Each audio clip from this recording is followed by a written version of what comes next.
وسیلہ لگا کے دے، مانگی ہوئی دعا میں کرشمہ خدا کا دے، بس نام محمد کا وسیلہ، بس نام محمد کا وسیلہ، ارے دنیا بھی سنور جائے گی، آخرت بھی سنور جائے گی۔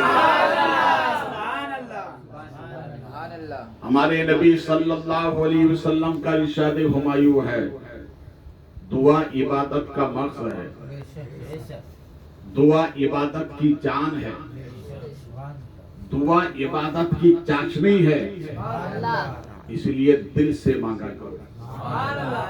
دل سے جو بات نکلتی ہے اثر رکھتی ہے، پر نہیں طاقت پرواز مگر رکھتی ہے، قدسی الاصل ہے، رفعت پہ گزر رکھتی ہے، خاک سے اڑتی ہے گردوں پہ گزر رکھتی ہے۔ اس لیے دعا دل سے مانگا کرو۔ اسلام کے دوسرے خلیفہ حضرت سیدنا عمر فاروق اعظم رضی اللہ تعالیٰ عنہ ارشاد فرماتے ہیں، وہ دعا زمین و آسمان کے درمیان معلق رہتی ہے، لٹک جاتی ہے، جس دعا کے اول و آخر میں درود نہ ہو، اور وہ دعا رب کی بارگاہ میں قبول ہو جاتی ہے جس کے اول و آخر میں درود پاک ہو۔ اس لیے تو سنی بغیر درود کے دعا نہیں مانگتے ہیں۔ اگر بغیر درود کے عبادت قبول نہیں تو بغیر درود کے دعا کیسے قبول ہو؟ اس لیے ہم درود پڑھنے کے بعد دونوں ہاتھ چہرے پر پھیرتے ہیں تاکہ چہرے پہ نور رہے، چہرے پہ نور رہے۔ کثرت سے درود اس لیے پڑھتے ہیں کہ دل میں بھی نور رہے، دل میں بھی نور رہے، اس لیے دعا دل سے مانگا کرو، اوپر اوپر لپیٹ کے مت دعا کیا کرو، دل سے دعا کیا کرو۔ ہم جس امام کے مقلد ہیں، امام اعظم رضی اللہ تعالیٰ عنہ ارشاد فرماتے ہیں، مومن کی دعا دو مقصد سے خالی نہیں ہوتی۔ دعا مانگی اگر ہمارے لیے بہتر ہے تو دنیا میں اس کا صلہ مل جائے گا، اور اگر دنیا میں اس کے کوئی اثر نظر نہیں آئے تو مایوس نہ ہونا۔ دنیا میں اگر اس کا صلہ نہیں ملا تو محشر میں اس کا صلہ ملے گا، محشر میں اس کا صلہ ملے گا۔ مومن گھاٹے کا سودا نہیں کرتا، نفع کا سودا کرتا۔ یہاں بھی فائدہ ہے، وہاں بھی فائدہ ہے، اس لیے دل سے دعا مانگا۔ دیکھیے حضرت موسیٰ علیہ السلام ایک راستے سے گزر رہے تھے، رب نے ارشاد فرمایا کہ کلیم سواری چاہیے؟ کہا مولا اگر مل جائے گی تو بہتر ہے۔ کہا آگے جاؤ، ایک بندہ ہمارا ہے، اس سے کہنا وہ سواری کا انتظام کر دے گا۔ آگے پہنچے، اس بندے سے کہا بھائی سواری چاہیے، تو اس وقت بارش کا موسم تھا، آسمان پر بادل چل رہے تھے۔ تم نے بھی دیکھا ہوگا بادل کو چلتے ہوئے، دیکھا ہے نا، بادل چلتا ہے بارش کے موسم میں۔ تو بادل چل رہے تھے، انگلی کا اشارہ کیا، وہ چلتا ہوا بادل خدمت میں حاضر ہوا، کہ اللہ کے کلیم یہ سواری ہے، سوار ہو جائیے۔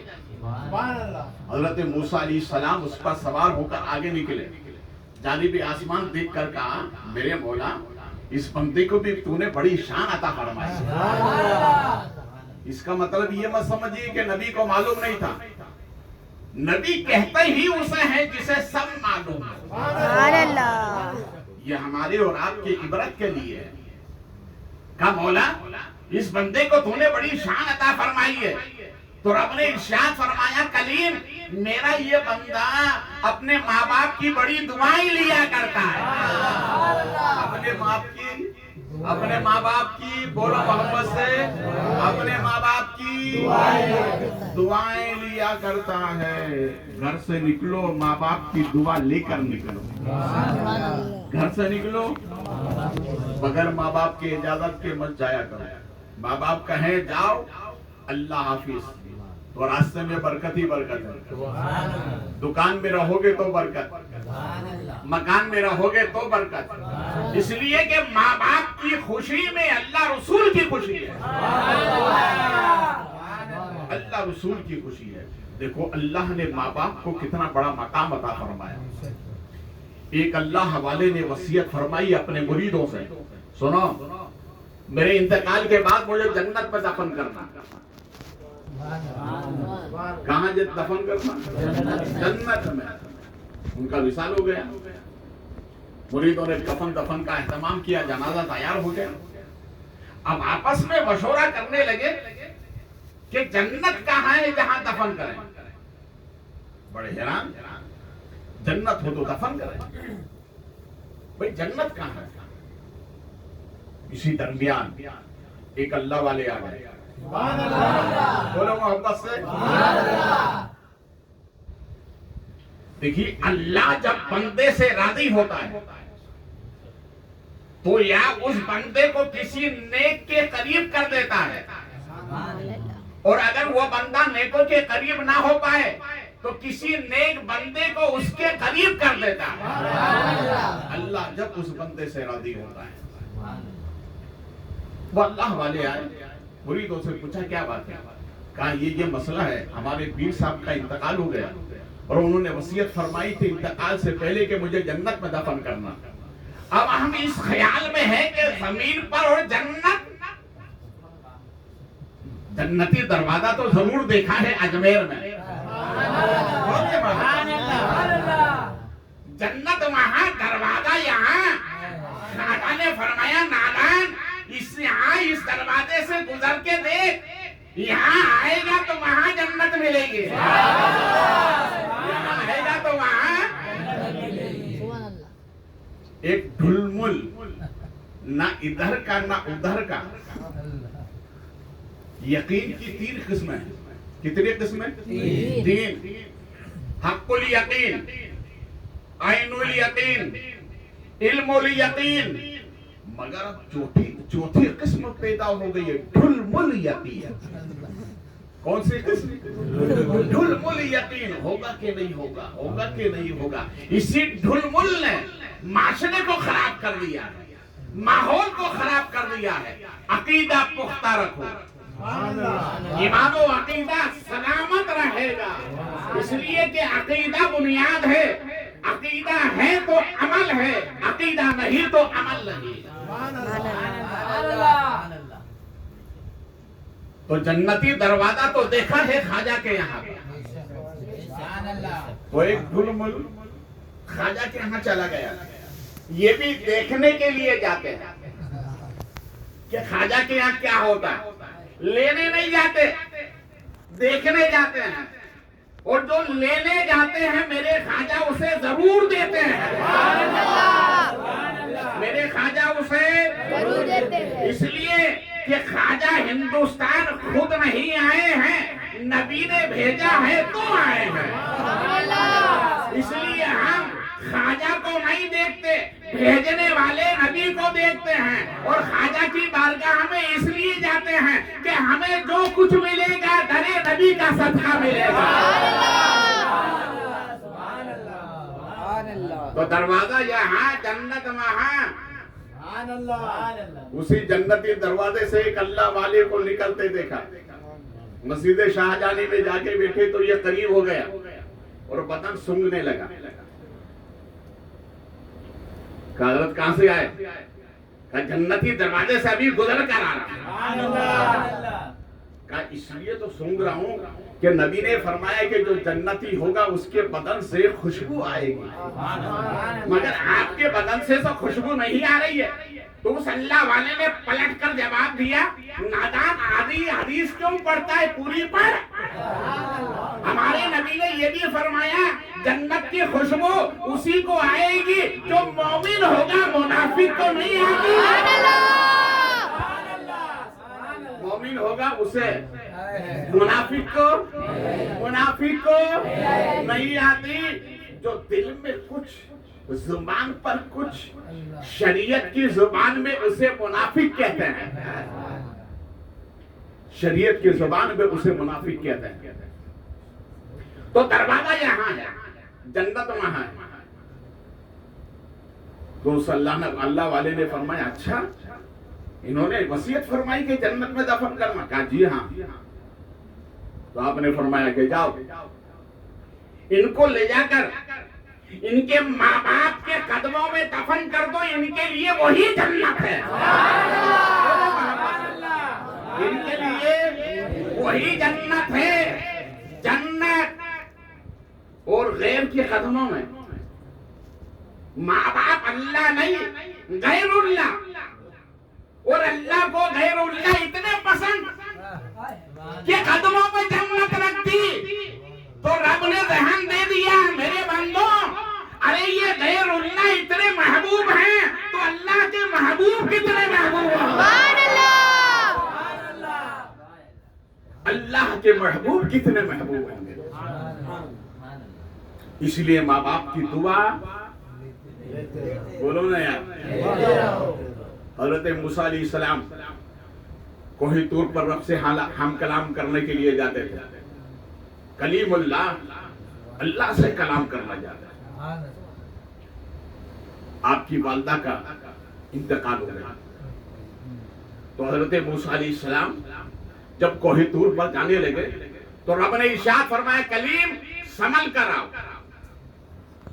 کہا مولا اس سے پہلے بھی بارہ آیا، اب سنبھلنے والی بات؟ کہا موسیٰ پہلے تمہاری ماں تھی جو تمہارے لیے دعائیں کیا کرتے تھے، بولے محبت سے، تمہاری ماں تھی جو تمہارے لیے دعائیں کیا کرتی تھی، اب ماں کا آیا سر سے اٹھ گیا، لہذا میرے پاس آ رہے ہو تو سنبھل کر کے آؤ۔ ارے جب نبی کو ماں کی دعا کی ضرورت ہے تو ہم کو کیوں نہیں؟ بولے محبت سے۔ اس لیے ہمارے نبی نے فرمایا کہ جس نے محبت کی نظر سے اپنے ماں باپ کو ایک مرتبہ دیکھا، اللہ اسے حج مبرور کا ثواب عطا فرمائے۔ یہ ہے ماں باپ، بولے محبت سے، یہ ہے ماں باپ۔ دل سے دعا مانگو۔ دیکھیے دعوت کرنا اور دعوت لینا یہ دونوں ہمارے نبی کی سنت ہے۔ صرف دعوت لیا مت کرو، کبھی کبھی دعوت بھی دیا کرو۔ بہت سے لوگ اسی فارمولے کا عمل کرتے ہیں کہ صرف دعوت قبول کر لے، کبھی اپنے گھر بھی بلایا کرو۔ نبی فرماتے ہیں، صوفیہ فرماتے ہیں ہاتھ دھلانے میں برکت ہے، ہاتھ دھلانے میں برکت ہے۔ اس کا مطلب یہ نہیں کہ ہاتھ دھلاؤ گھر جاؤ، اس کا مطلب یہ کہ ہاتھ دھلا کے کھانا کھلاؤ، اس میں برکت ہے۔ ہمارے نبی کے تیسرے خلیفہ حضرت سیدنا عثمان غنی رضی اللہ تعالیٰ عنہ، ایک انوکھی دعوت ہمارے نبی کی، ہر قدم کے بدلے ایک غلام کو آزاد کیا۔ بولے محبت سے، ہر قدم کے بدلے ایک غلام کو آزاد کیا۔ انوکھی دعوت، بڑے چرچے ہونے لگے اس دعوت میں۔ مولا کائنات بھی اس دعوت میں تھے۔ مولا کائنات گھر گئے، سیدہ فاطمہ سے کہا کہ آج عثمان غنی نے ایک عجیب و غریب دعوت کی ہے بابا جان کی۔ کہا کیسی دعوت کی؟ کہ نبی کے ہر قدم کے بدلے ایک غلام کو آزاد کیا ہے۔ کہا اچھا، کہا جاؤ بابا جان سے جا کر کہہ دو کہ آپ کی بیٹی فاطمہ کے یہاں بھی آپ کی دعوت ہے۔ بولے محبت سے۔ نبی گئے صحابہ کے ساتھ، دسترخوان پر موجود، ادھر مولا علی نبی کی بارگاہ میں آئے دعوت دینے کے لیے، اور ادھر سیدہ فاطمہ نے مصلی بچھا کر سجدے میں گئی اور کہا مولا تو جانتا ہے میں کون ہوں؟ ارے بولو محبت سے۔ یہ وہ سیدہ فاطمہ ہیں جن کے لیے ہمارے نبی صلی اللہ علیہ وسلم خود کھڑے ہو جاتے تھے. ہمارے نبی جب تشریف لاتے تو انبیاء کو کھڑے ہوتے دیکھا ہے, مرسلین کو کھڑے ہوتے ہوئے دیکھا ہے. نبی آتے صدیق اکبر کھڑے ہو جاتے تھے, فاروق اعظم کھڑے ہو جاتے تھے, مولا علی کھڑے ہو جاتے تھے, بلال حبشی کھڑے ہو جاتے تھے. مگر جب سیدہ فاطمہ آتی تھی تو نبی خود کھڑے ہو جاتے تھے. اس بیٹی کی یہاں نبی کی دعوت ہے. صحابہ کے ساتھ نبی تشریف لے جائے. سیدہ فاطمہ نے سجدے میں جا کر کے دعا کی. تم بھی سجدے میں جا کر کے دعا کیا کرو. سجدے میں جا کر تم بھی, اللہ راضی ہوتا ہے. اللہ اس بندے سے راضی ہوتا ہے جو لمبا سجدہ خدا کی بارگاہ میں کرتا ہے.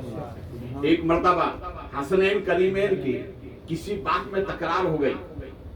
ماں کے پاس خبر پہنچی, سیدہ فاطمہ کے پاس. کیا بات ہوئی؟ کیا بھائی حسن سے تکرار ہو گئی؟ تو آپ نے فرمایا, شہزادو اس طرح کرنے سے اللہ ناراض ہوتا ہے. تو امام حسین نے کہا, ماں اگر اس طرح کرنے سے اللہ ناراض ہو گیا تو راضی کب ہوتا ہے؟ فرمایا, مصلی بچھا لو, خدا کو سجدہ کرو, اللہ راضی ہو جائے گا. اللہ کو سجدہ کرنے سے بندے سے اللہ راضی ہوتا ہے. دیکھیے الحاج مشتاق بھائی نے مجھے میرا نمبر آن کیا. یہ موبائل ہے جسے بندے نے بنایا. کسی نے بنایا؟ بندے نے بنایا. میرا نمبر آن کیا, مجھ سے بات ہو گئی. کیا مطلب؟ یہ موبائل بندے کو بندے سے ملا تھا. یہ موبائل بندے کو بندے سے ملاتا ہے. مگر قربان جائیے, نماز پر, نماز اللہ کی ایسی عبادت ہے کہ یہ بندے کو خدا سے ملاتی ہے. یہ بندے کو خدا سے ملاتی ہے. صحابہ کے ساتھ نبی کریم صلی اللہ علیہ وسلم سیدہ ماں فاطمہ کے کاشان اقدس پر پہنچے. رسول پاک صلی اللہ علیہ وسلم صحابہ کے ہمراہ ہیں. رسول پاک صلی اللہ علیہ وسلم سرکار میں صحابہ جلوہ گر, نبی جا رہے ہیں. ادھر رب نے فرمایا, جبریل آج میرے محبوب کی دعوت ہے فاطمہ کے یہاں, اور میرے محبوب کے غلام بھی آ رہے ہیں. جاؤ جنت سے کھانا لے کر جاؤ. بولے محبت سے, جنت سے کھانا لے کر جاؤ. صحابہ پہنچ گئے, دسترخوان لگ گیا, کھانا لگایا.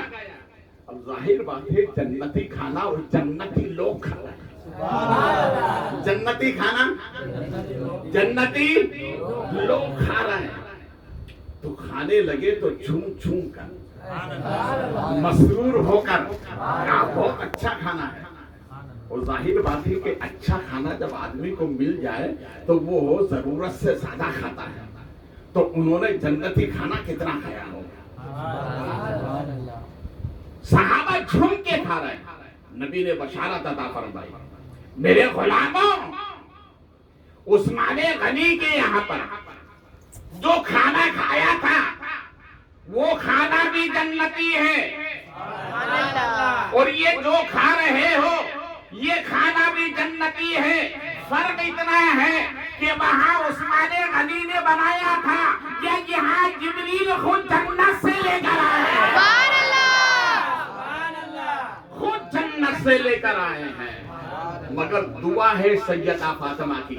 اس لیے تو عاشق کہتا ہے, نسخہ تمہیں بتاؤں دعا کے قبول کا, نسخہ تمہیں بتاؤں دعا کے قبول کا, تو واسطہ خدا کو خدا کے رسول کا. اس طرح دعا مانگو گے تو کھانا دنیا کا نہیں ملے گا, جنت کا کھانا ملے گا. وہاں عثمان غنی نے ایک قدم پر نبی کے ایک غلام آزاد کیا، اور یہاں سیدہ فاطمہ نے دعا مانگی تو جبریل امی بشارت لے کر نبی کی بارگاہ میں آئے اور آ کر کہا کہ آپ اپنی شہزادی کو بشارت سنا دیں کہ عثمان غنی نے آپ کے ہر ایک قدم پر ایک غلام کو آزاد کیا ہے، رب نے آپ کے ہر ایک قدم پر آپ کے امتیوں کو ہر قدم پر 30,000 امتیوں کو جہنم سے آزاد کر کے داخل جنت کر دیا ہے۔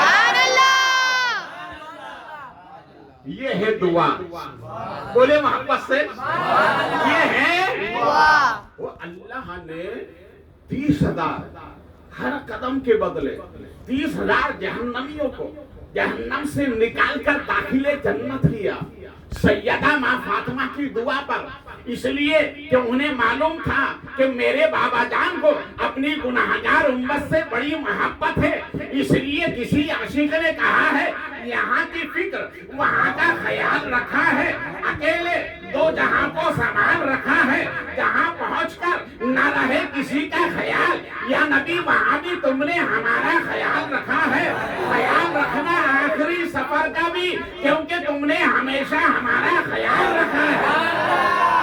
نعرہ تکبیر، نعرہ رسالت، غوث کا دامن، خواجہ کا دامن، بخاری دولہ، بخاری دولہ۔ اور ایک عاشق نے تو قلم ہی توڑ دیا، وہ یوں کہتا ہے چہرے پہ نور تو دل میں اجالے ہوں گے، بولے محبت سے، چہرے پہ نور تو دل میں اجالے ہوں گے، مصطفیٰ والوں کے انداز نرالے ہوں گے، مجمع حشر میں جو اعمال کالے ہوں گے وہ تو سب کے سب تیری رحمت کے حوالے ہوں گے، جہنم کہے گی مولا گناہگار ہے کہاں، تو ذات حق بولی وہ تو محبوب نے سنبھالے ہوں گے۔ ہو جائیں صلاۃ و سلام۔